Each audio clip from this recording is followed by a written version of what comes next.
다윗을 완전한 의로 세워가시는 하나님이라는 말씀의 제목입니다. 너무나 은혜로운 하나님이시죠. 하나님께서 우리를 창조하시고 그냥 내어버려 두시고 우리를 보살피지 아니하시면 너무나 우리는 계속적으로 망가지고 죄악 가운데 있고 지옥에 들어갈 수밖에 없는 그러한 상황입니다. 그런데도 불구하고 하나님은 우리를 사랑하여 주셔서 우리를 구원하시고 계속적으로 의의 상태로 그렇게 머무를 수 있도록 또 주 안에서 더욱더 영광 올려드리고 기쁨을 드릴 수 있는 그러한 존재로 우리를 세워가시는 하나님은 놀라운 은혜의 하나님이십니다. 우리가 믿음의 사람 하면은 다윗이 떠오르죠. 물론 많은 하나님의 사람이 있습니다. 그럼에도 불구하고 우리의 인생의 굴곡이 시편에 너무나 잘 나와 있어요. 근데 대부분의 그 시편에 보면은 다윗의 절절한 고백과 그 인생의 쓰디신 정말 그 굴곡, 쓴 아픔, 또 여러 가지 기쁨, 그런 것들이 잘 기록이 되어 있습니다. 그래서 대표적인 인물이 다윗이에요. 어떻게 이런 마음을 잘 표현했을까?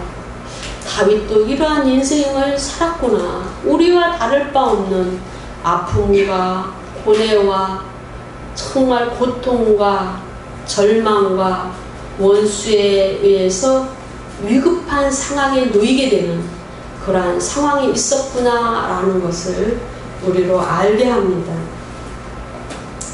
정말 파노라마와 같은 그 파란만장한 그러한 인생이죠.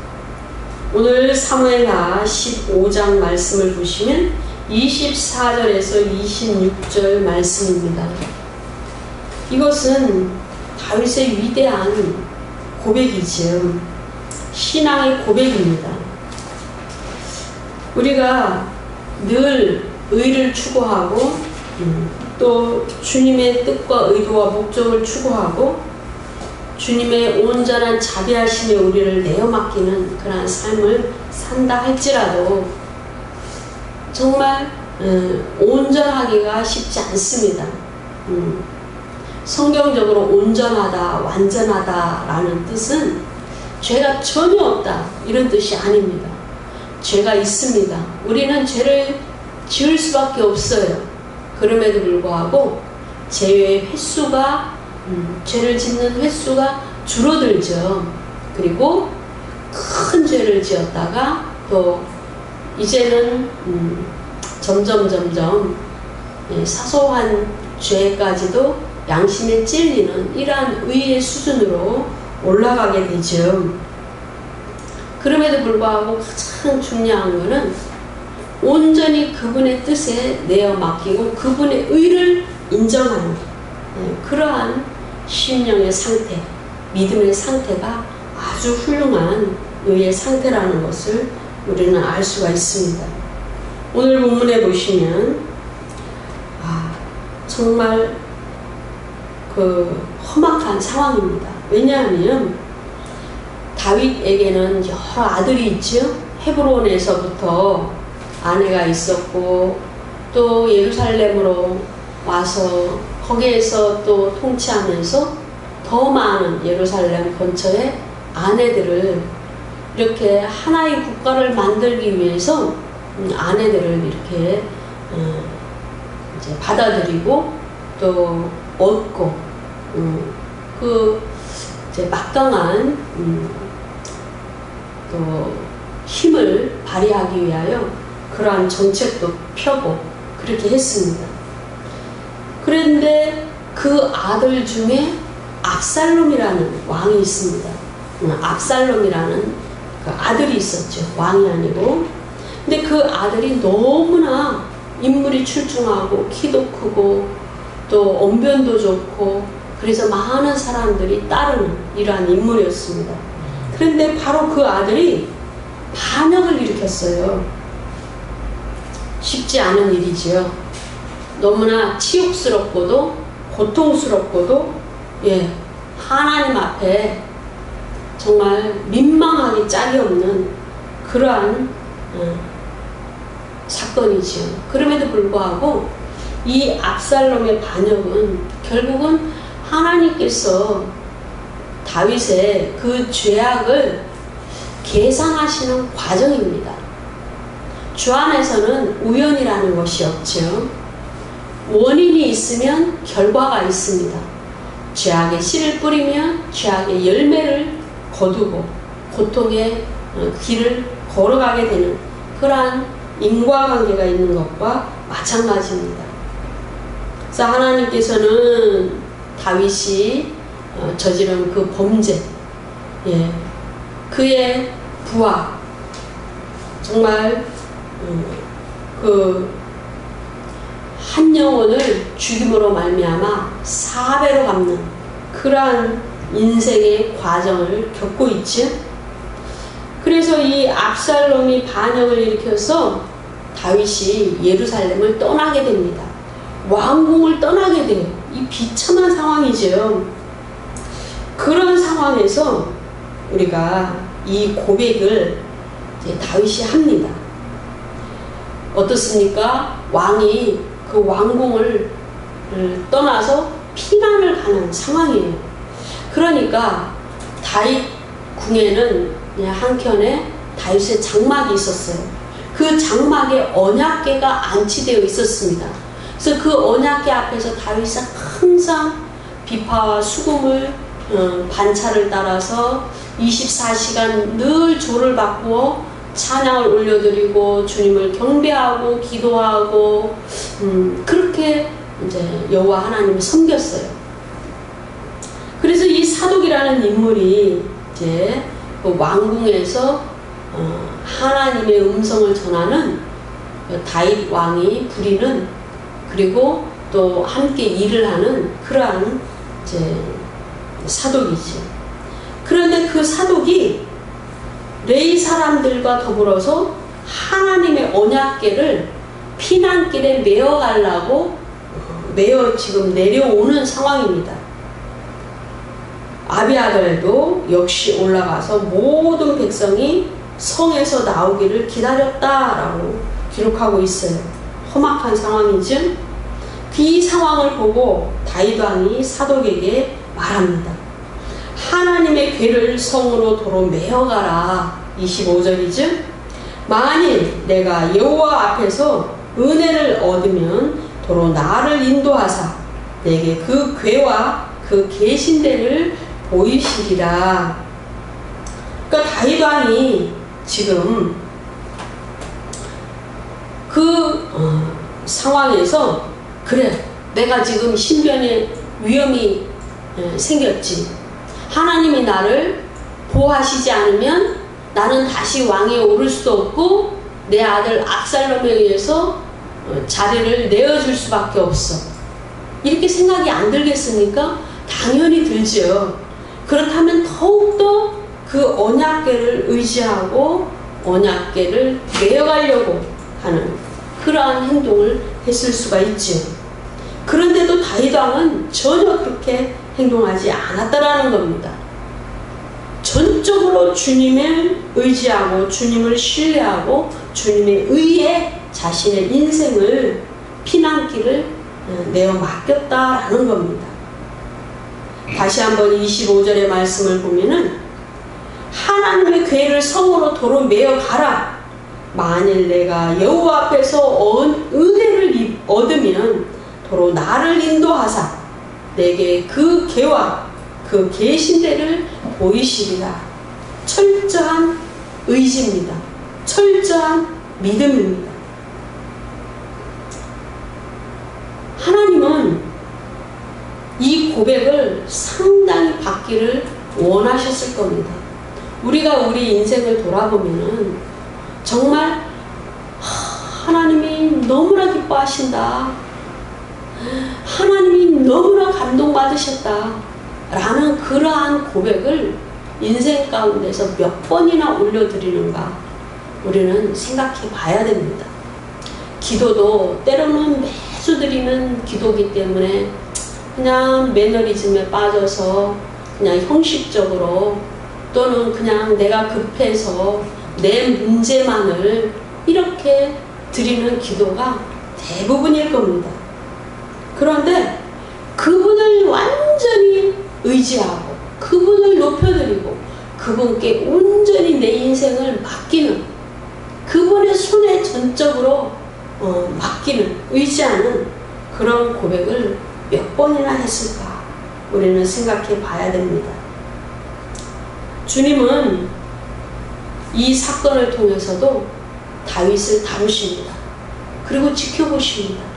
그리고 그 고백을 들으셨고 하나님의 완전한 의로 다윗을 온전히 세우고자 하는 그러한 분이십니다.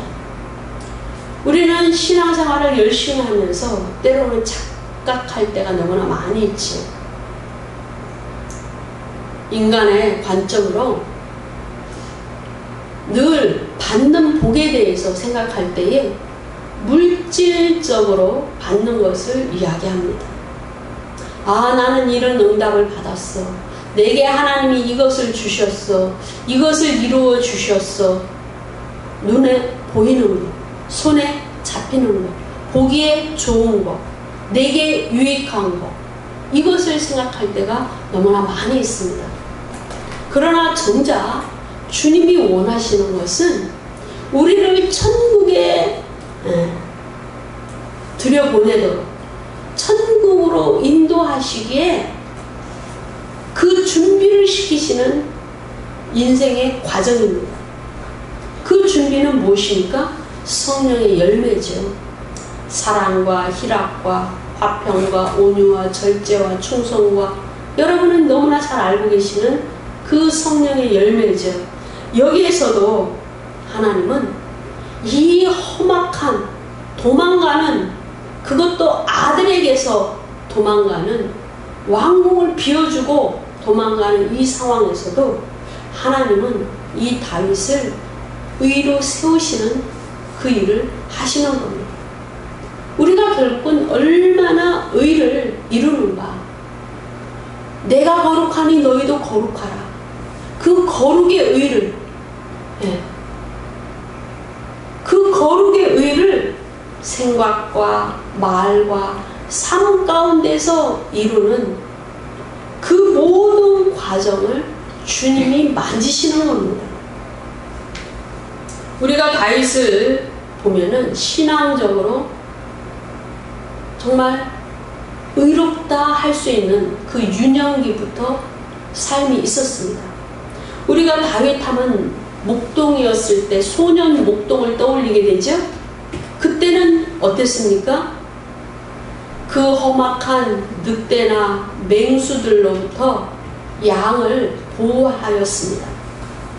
물맷돌로, 때로는 막대기로, 때로는 위험찬 목소리로 그렇게 양들을 보호하였습니다. 그때부터 그 신앙의 믿음, 그 믿음이 의로 여겨졌죠. 오직 주님을 의지하여, 여호와 하나님만 의지하여 그 광야에서, 그 초장에서 양들을 맹수로부터 보호하고 양들을 인도하는 훈련을 받았습니다. 그래서 주님을 잘 알았습니다. 주님의 권능도 알았습니다. 그 손에 기름 부어 주셔서 능치 못한 그런 일들을 행할 수 있도록 권능도 풀어주시는 것을 다윗은 너무나 많이 경험했을 것입니다. 오늘 사무엘하 5장 19절의 말씀을 보면은 다윗이 정말 이제는 헤브론에서 예루살렘으로 이제 옮겨왔습니다. 하나님께서 다윗이 30세에 이제 왕위에 오르고 40년을 다스리게 하셨습니다. 처음에는 헤브론에서 7년 6개월을 다스리고 유다 지파를 다스렸죠. 그리고 예루살렘에서 33년 동안 이스라엘과 온 유다를 다스리게 하셨어요. 그래서 예루살렘으로 올라왔는데 여전히 주위에 물리칠 적군들은 많이 있었습니다. 오늘 19절의 말씀을 보면은 이제 왕이 되고도 시간이 한참 지나고 이제 예루살렘에 올라오고 또 더 막강한 권력을 갖고 왕자에 앉았는데도 불구하고 전쟁이 있을 때 다윗은 너무나 순수하고 또 주님을 의뢰하는 그 믿음으로 여호와께 물어봤다는 겁니다. 19절의 말씀을 보면 다윗이 여호와께 여쭈어 가로되 내가 블레셋 사람에게로 올라가리이까. 우리는 뭔가 좀 안다고 싶으면 자기 마음대로 합니다. 그렇죠?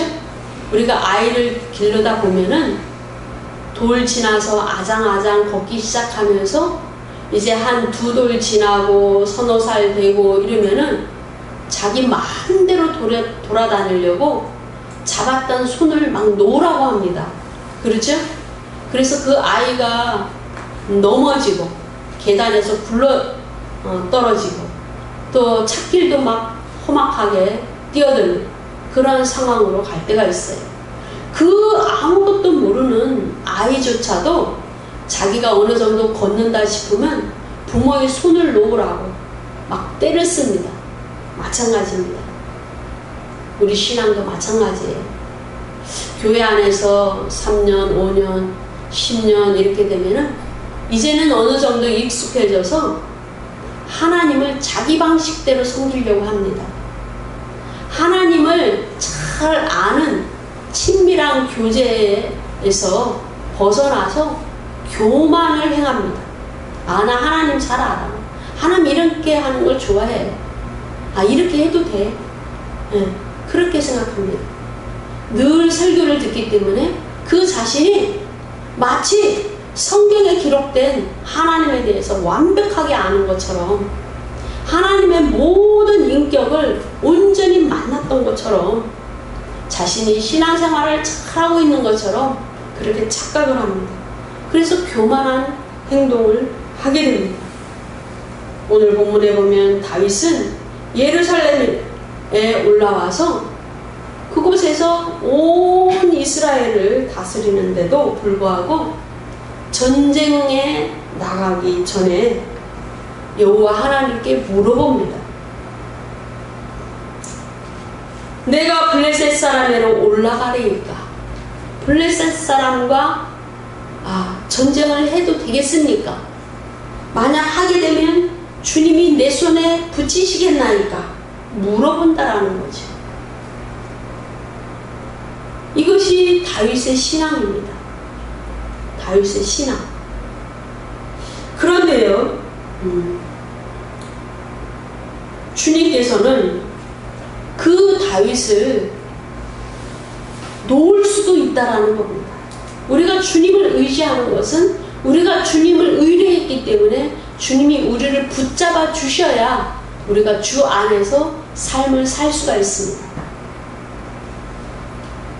주님이 우리의 모든 삶을 보고 계시기 때문에 입술로는 주님 또는 주님을 의지하고 또는 주님의 도움을 구하고 있지만 그 삶이 주님께서 도저히 그 영혼을 붙잡을 수 없거나 때로는 주님의 의도와 목적에 의해서 주님의 징계에 의해서 그 삶을 잠시 놓을 때가 있습니다. 그 마음을 잠시 놓을 때가 있어요. 주님께서 그런 의도적인 행동을 하실 때가 있습니다. 그것은 주님이 악해서가 아니고 더욱더 그 영혼을 선한 길로 이끄시기 위해서입니다. 더욱더 그 사람을 의의 사람으로 하나님의 사람으로 세워가기 위해서 잠시 그 영혼을 놓으시는 겁니다. 그래서 우리는 많은 경험을 하게 됩니다. 아, 그렇게 기도를 많이 했는데, 그 영혼을 위하여 그렇게 많이 기도를 했는데 왜 예수를 안 믿는가? 참 가슴 아프게 생각할 때가 너무나 많이 있지요. 아, 그 영혼의 전도를 위하여 그렇게 많이 애쓰고 몸부림쳤는데 왜 아무 응답이 없을까? 그렇죠? 그 영혼의 죄악과 그 영혼의 시인이 없음과 여러 의도가 있죠. 이유가 있습니다. 그런데도 불구하고 그 모든 것은 하나님의 뜻 가운데 있다라는 겁니다. 그 영혼이 구원받지 못할 수도 있고, 때로는 더 크게 쓰임받기 위하여 많은 기도의 분량이 필요하기 때문에 그 분량이 채워질 때까지 눈물로 기도하라고 시기를 늦추시기도 하시는 겁니다. 사무엘하 6장 10절의 말씀을 보면은 여호와의 궤를 옮겨 다윗성 자기에게로 메어 가기를 즐겨하지 아니하고 치우쳐 가드 사람 오벳 에돔의 집으로 메어 간지라 그랬어요. 이 사무엘하 6장에서는 이제 다윗이 왕궁도 짓고 이제 하나님의 이 궤를 왕궁으로 메어가려고 합니다. 그래서 아비나답의 집에 있는 하나님의 궤를 이제 사람을 써서 정말 정성껏 막 비파와 막 악기를 동원하여 이렇게 여호와 앞에 이제 그 언약궤 앞에서 연주를 하면서 그 언약궤를 아주 황공스럽게 조심하여 이렇게 왕궁으로 인도하는 과정이 이 사무엘하 6장에 기록되어 있습니다.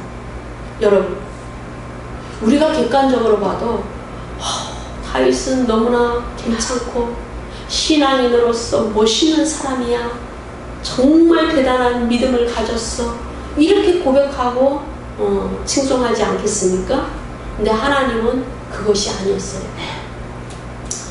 그런 마음은 너무나 좋았지만 여기에 또 문제가 있고 함정이 있습니다. 인간은 한순간 다른 마음을 먹을 수 있고 또 의도적으로 자기 이익을 위해서 교묘하게 자신을 속일 수도 있고, 너무나 인간의 그 마음은 이기적이라는 겁니다. 다윗 역시 그랬다라는 겁니다. 이 상황은 지금 아비나답의 집에서 언약궤를 메어 지금 조심스럽게 가고 있어요. 그런데 6절에서 보면은 이 나군의 타작마당에 이르렀을 때 소들이 갑자기 언약궤를 실은 그 메어가는 그 과정에서 소들이 갑자기 날뛰는 겁니다. 그러면 어떻습니까? 지금 수레에 싣고 가는데 소들이 막 날뛰니까 어떻습니까? 수레에서 언약궤가 떨어지려고 해요. 그럼 어떻게 됩니까? 그냥 떨어지든지 말든지 그냥 보고만 있습니까? 아니지요. 웃사가 그 떨어지려는 언약궤를 떨어지지 못하도록 손으로 잡았습니다. 탁 붙들었어요. 그것이 박원이 되어서 여호와 하나님께서 웃사를 치심에, 웃사의 잘못함을 인하여 진노하사 치심에, 거기서 하나님의 궤 곁에서 웃사가 즉시로 즉사했다라고 기록하고 있습니다. 너무나 안타까운 일이죠. 우리는 생각합니다. 아니, 하나님께서 뭐 굳이 죽이실 필요까지 이렇게 생각할 수가 있지 않습니까? 당연하죠. 그런데 하나님의 법은 정해져 있습니다. 분명히 성경에도 7절에 보면은 여호와 하나님이 웃사의 잘못함을 인하여 진노하사 저를 그곳에서 치시니라고 기록하고 있어요. 웃사가 언약궤를 건드리고 붙잡은 것은 잘못했다라는 겁니다. 하나님이 원치 않는 행동을 했다라는 겁니다. 그런데 더 문제는 다윗이 여기서 화가 난 겁니다. 아니, 내가 정말 주님을 잘 섬기려고 언약궤를 이렇게 메어가려고 하는데 그 떨어지려고 하는 것을 좀 잡았기로써니 우리 표현으로 좀 봐주시지. 하나님은 자유로우시고 은혜로우시고 사랑이 많으신데 은혜의 하나님인데 좀 봐주시지. 그 고의적인 것도 아닌데 죽이실 필요까지 이렇게 생각하면서 다윗이 화가 났다는 거지. 그래서 메어가기를 즐겨하지 아니하고 10절에 보시면 오벳에돔의 집으로 메어갔다라는 겁니다. 여기서 우리는 무엇을 알 수 있습니까? 다윗이 여전히 그 의가 박살나지 않았다라는 겁니다. 그 의가 죽지 않았다라는 겁니다. 하나님의 뜻과 의도와 하나님의 율법, 그 언약궤를 다루는 그 율법보다 다윗의 마음이 앞섰고 다윗의 뜻이 앞섰고 다윗의 섭섭함이 앞섰고 다윗이 화가 남이 앞섰다라는 겁니다. 세상 말로 참 언약궤를 메어가다가 일이 뽀그러진 거죠. 좀 격하게 얘기하면 일이 진행이 잘 안 된 겁니다. 그렇죠? 그러니까 다윗이 이게 뭐야? 너무하셔. 그런 섭섭함과 화가 남의 그 분노가 일부 있었을 것이라는 겁니다. 그래서 그 두려움에 오벳에돔의 집으로 메어갔다라는 겁니다. 우리가 이런 불의를 너무나 많이 행하고 있습니다. 아, 나 그거 잘하려고 했는데 하나님 왜 그렇게 하셨지? 나는 그런 의도가 아니었는데 왜 그렇게 하셨지? 우리가 기도도 주님 지금 응답해 주시옵소서. 우리는 너무나 급한 상황이에요. 주님 지금 이렇게 이때에 이렇게 해주시옵소서. 그렇게 기도할 때가 너무나 많이 있습니다. 그런데 하나님의 사람들의 음성을 들어보면은 그것이 불의라는 겁니다.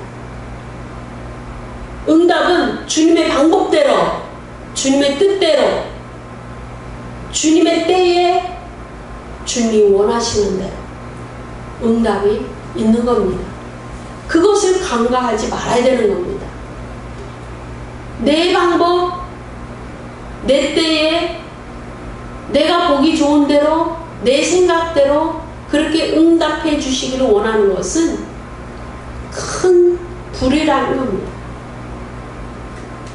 우리도 이러한 죄를 너무나 많이 짓고 있습니다.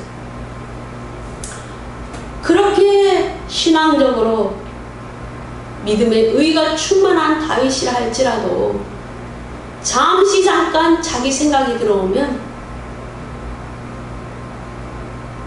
전혀 다른 상황이 벌어지고 잠시 잠깐 자기 의가 드러나면 하나님의 의는 온데간데 없이 사라지게 되는 겁니다.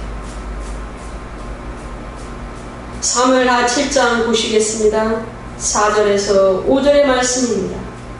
그 밤에 여호와의 말씀이 나단에게 임하여 가라사대 가서 내 종 다윗에게 말하기를 여호와의 말씀이 내가 나를 위하여 나의 건축할 집을 건축하겠느냐. 굉장히 애들로 말씀하시고 완곡한 그 표현이죠. 이 말씀은 지금 왜 우리에게 기록이 되었냐 하면은 다윗이 이제 사방의 대적을 다 파했다라고 7장 1절에서 기록하고 있어요. 제가 한번 읽어드릴게요.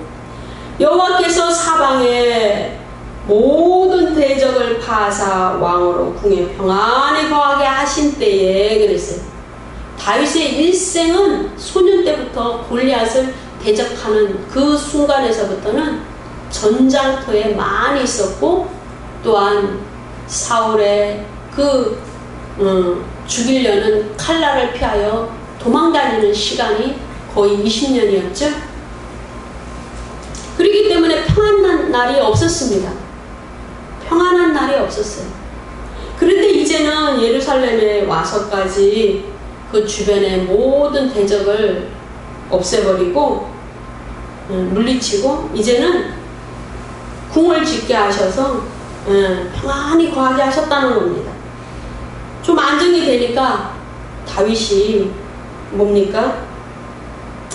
아, 주님은 정말 너무나 나를 좀 이렇게 축복을 하셔서 이 왕궁에 편하게 하셨는데 나는 주님을 위하여 아무것도 한 것이 없네 라고 다윗이 생각한 겁니다. 그래서 2절에 보면 왕이 선지자 나단에게 이르되 볼지어다 나는 백향목 궁에 거하거늘 하나님의 궤는 휘장 가운데 있도다.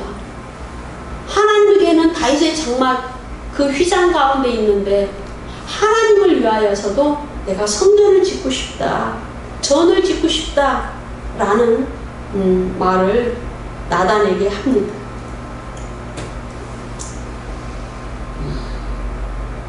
그러니까 나단은 나단 선지자라 할지라도 들으니까 왕이 참 믿음이 있는 말이에요. 주님을 섬기는데 이 같은 마음이 없지요. 지금도 목사님들이 성전을 짓는다 그러고 예배당을 짓는다 그러고 그냥 하나님을 잘 섬기려고 애를 쓰는 이유들이 바로 그런 것들이지요. 나단도 좋게 생각했습니다. 나단도 여전히 하나님 뜻을 묻기 전에는 좋게 생각했습니다. 그런데 그 밤에 여호와 하나님이 나단에게 임하셨습니다. 4절에 보면은 너는 가서 내 종 다윗에게 말하기를 여호와의 말씀이 내가 나를 위하여 나의 건축할 집을 나의 거할 집을 건축하겠느냐.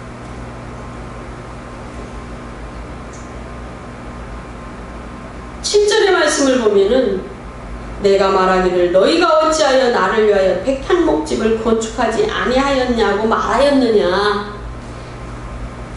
이 말씀은 무슨 말입니까?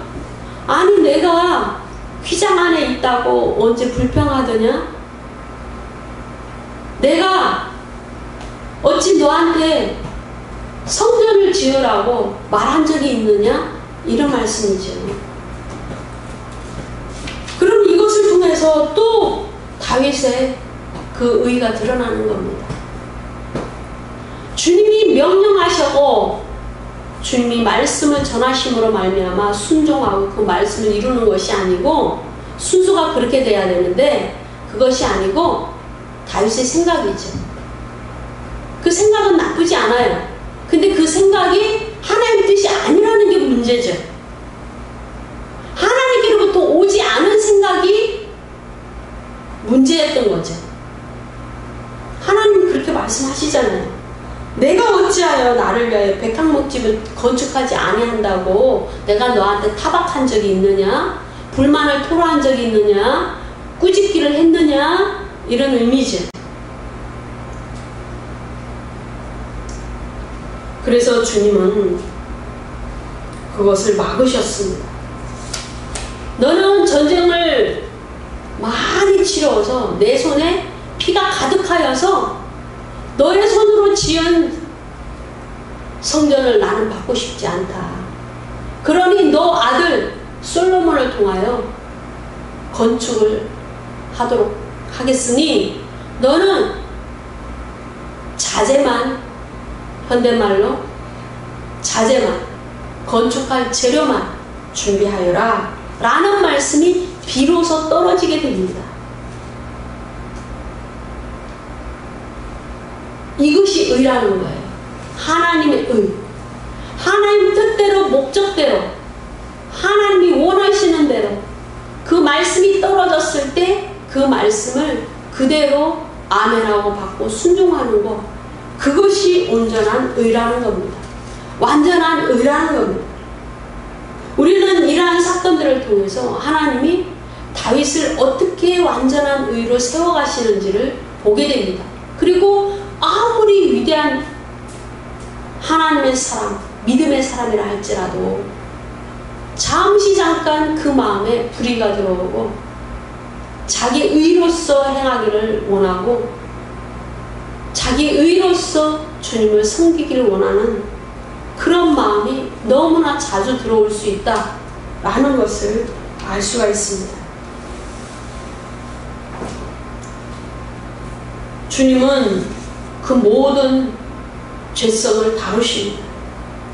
사무엘하 11장에 보시면 다윗이 사람을 보내 그 여인을 알아보게 하였더니 그랬어요. 이 사건이 바로 그 유명한 밧세바 사건이에요. 이제 궁에서 편안히 거하고 부하들이 나가서 전장에서 싸우는 그런 상황이에요. 자재만 준비하라 그러고 하나님은 네 손으로 성전을 짓지 말라고 하시죠. 그러니까 뭐 크게 특별히 할 일은 없어요. 예. 그래서 이렇게 좋은 시간을 보내고 있는데 이제 다윗이 한 여인을 발견하게 돼요. 그 여인이 자기가 그토록 사랑하는 그 부하 우리아입니다. 우리아 장군의 아내 밧세바입니다. 그래서 결국은 전령을 보내서 그 여자를 자기에게로 데려오게 하고 그 여자가 부정함을 깨끗하게 하였으므로 그랬어요. 부정함을 깨끗하게 하였다라는 말은 이제 그 밧세바가 월경 중에 있었다 이런 의미고, 또 이제 혹시나도 모를 그런 유예 기간을 뒀다 이런 의미지. 그러므로 동침함에 그 여자가 자기 집으로 돌아가니라 그랬어요. 예. 그렇게 하나님을 열심으로 충심으로 섬기던 다윗마저도 하나님께서 잠시 그 마음을 놓으시고 또 하나님의 말씀이 그 영과 그 마음을 충만하게 채우지 아니하면 자기 생각이 들어와서 결국은 죄악으로 범죄할 수밖에 없다라는 단적인 예입니다. 육신의 그 속성, 죄의 속성이 완전히 끊어지지 않은 존재가 인간입니다. 은혜가 충만할 때는 은혜의 행위를 합니다. 그러나 자기 감정이 들어오고 분노가 들어오고 그렇게 되면 뭡니까? 죄성이 드러나게 되는 것이죠. 그러므로 우리는 다윗도 그 육신의 죄성을 이겨내지 못하고 살인을 저지르고 간음을 행하는 이러한 모습을 보게 됩니다. 그래서 하나님은 신실하게 당신의 일을 행하십니다. 우리 자녀들을 볼 때 참으로 마음 아플 때가 너무나 많이 있죠. 하나님을 알지 못하고 하나님의 의를 알지 못하고 하나님의 은혜를 알지 못하고 하나님 사랑을 알지 못하기 때문에 너무나 가슴 아플 때가 너무나 많이 있습니다.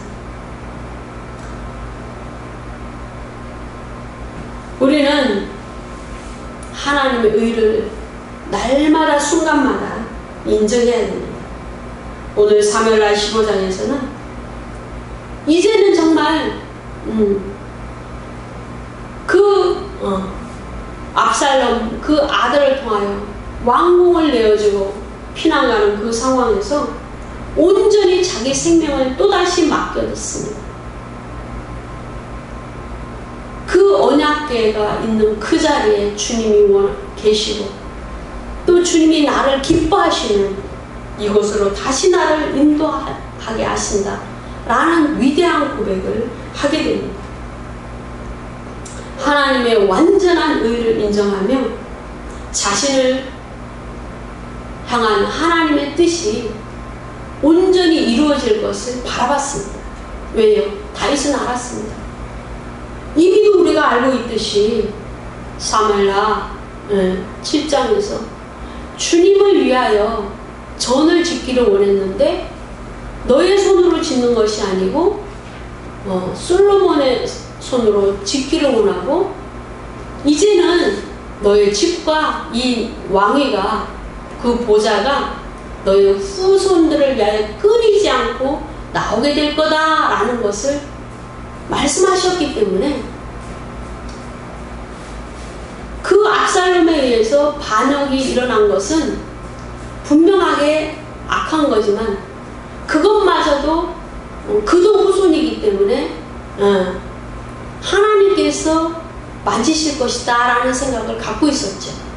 그리고 또한 이미도 솔로몬을 통하여 하나님의 계획이 서 있었기 때문에 하나님은 어찌하든지 원위치로 돌리셔서 솔로몬을 왕위로 올리시기 때문에 자신이 돌아올 수 있다라는 하나님에 대한 믿음이 확고히 있었겠죠.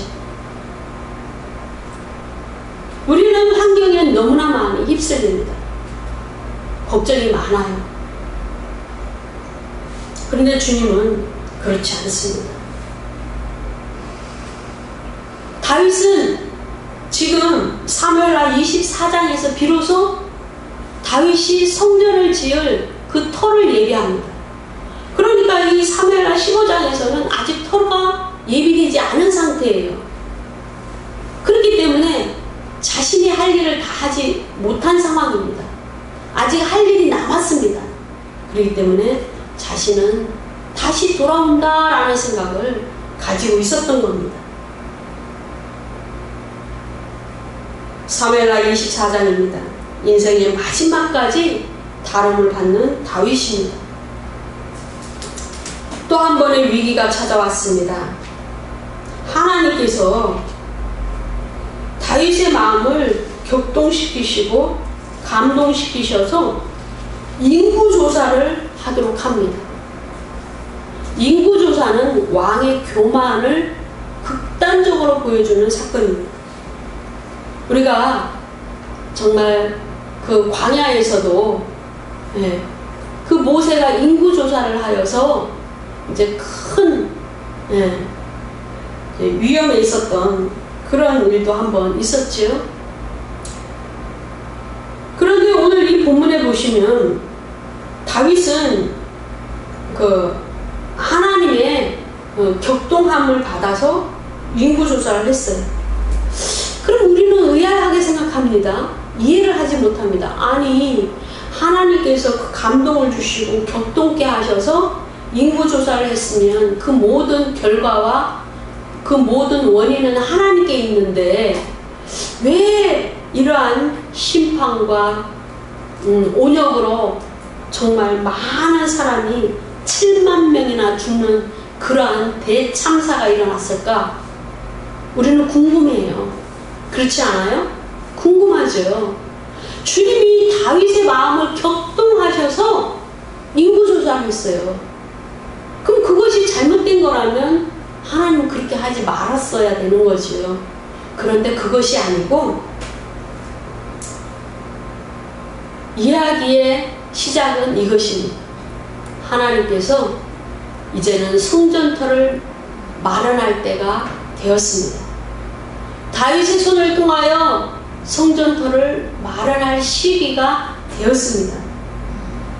그래서 이제는 큰 계획 가운데 이 일을 행하시는 겁니다. 다윗에게 인구조사를 해볼 마음을 허락하는 것입니다. 그런데 다윗은 너무나 잘 알고 있었죠. 인구조사에 대한 명령이 떨어지기까지는 인구조사를 하면 안 됩니다. 시키시는 일에만 충성을 해야 되는 겁니다. 그래서 우리도 성령에 앞서 행할 때가 너무나 많이 있지요. 미리 걱정하고 미리 준비하고 미리 사람을 만나보고 미리 계획을 세워보는 많은 일들이 있지요. 요번에 또 저는 크게 느꼈습니다. 하나님은 늘 신실하사 우리 눈에 보이지 않고 우리 귀에 들리지 않지만 손에 잡히지 않지만 당신은 우리를 위하여 일하시고 계신다는 것을 우리는 믿어야 됩니다. 네. 우리가 어디를 갈까? 어디에서 살까? 어떻게 할까?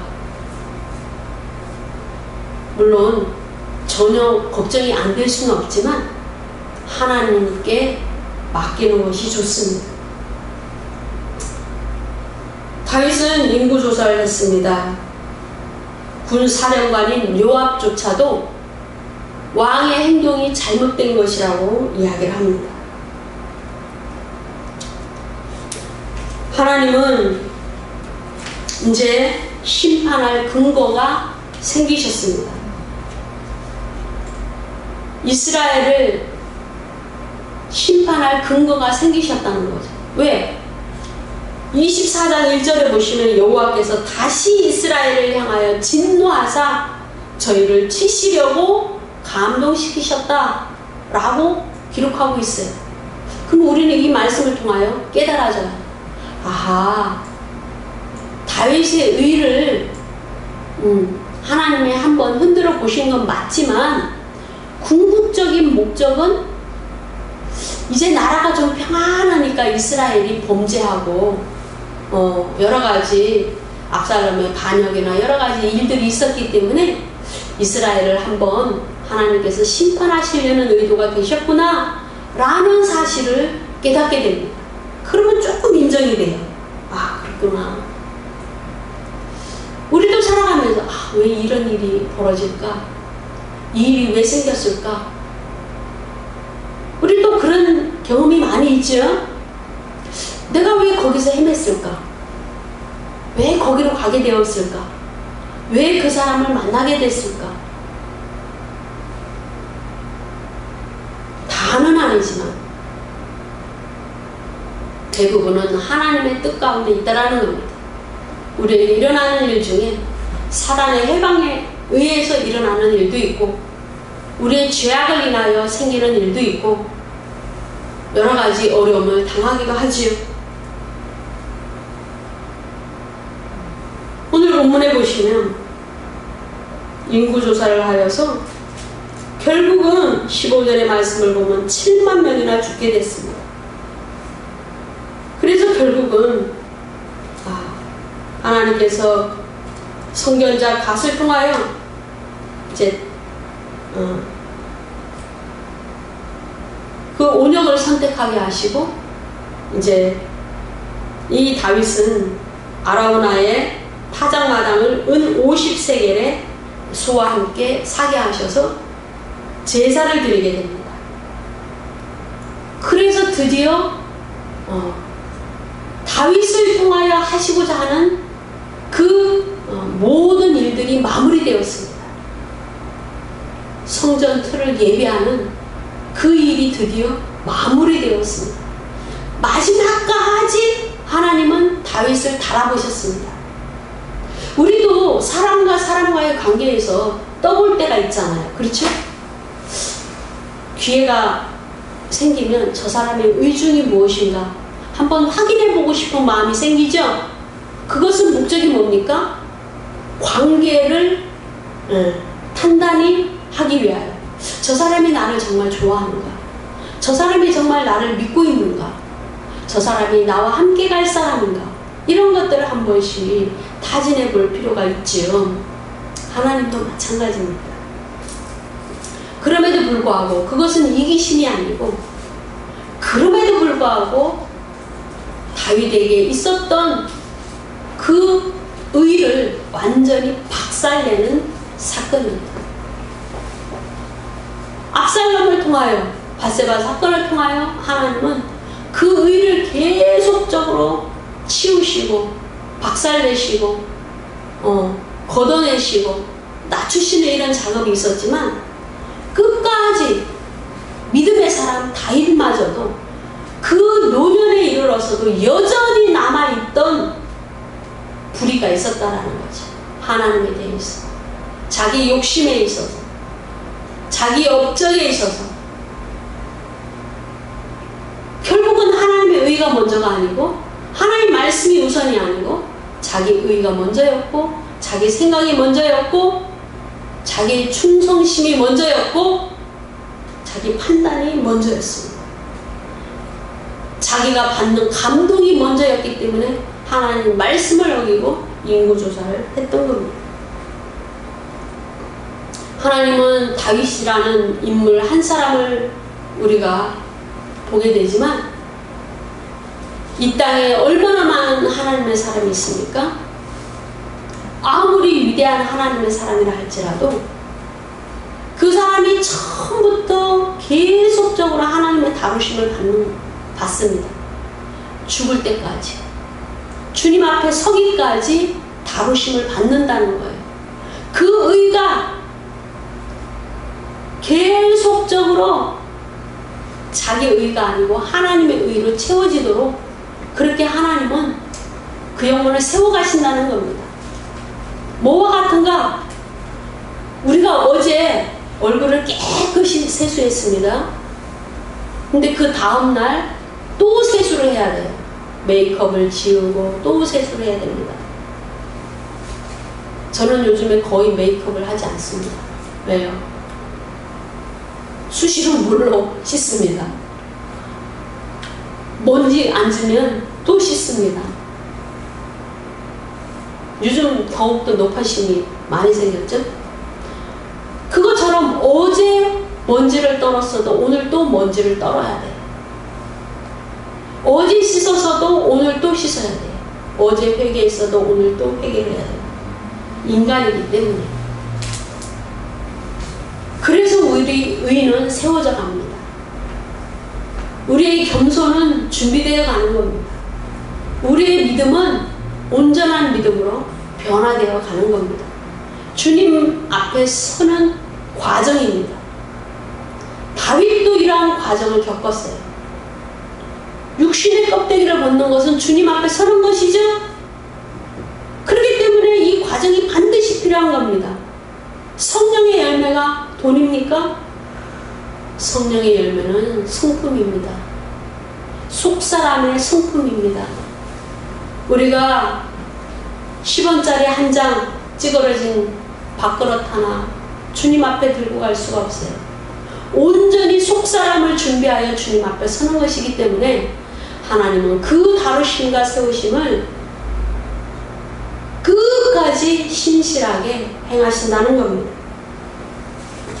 오늘 저와 여러분은 다윗을 끝까지 완전한 의로 세우시는 하나님에 대해서 살펴봤습니다.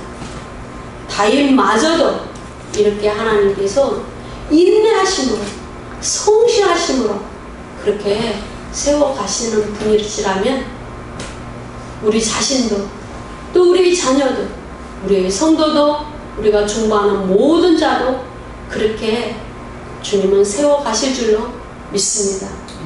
그리고 이 대한민국에도 정말 지금은 너무나 암담하고 정말 앞이 보이지 않지만 그럼에도 불구하고 이 대한민국을 주님은 포기하지 아니하시고 끝까지 세워주실 줄로 믿습니다. 아멘. 기도합니다.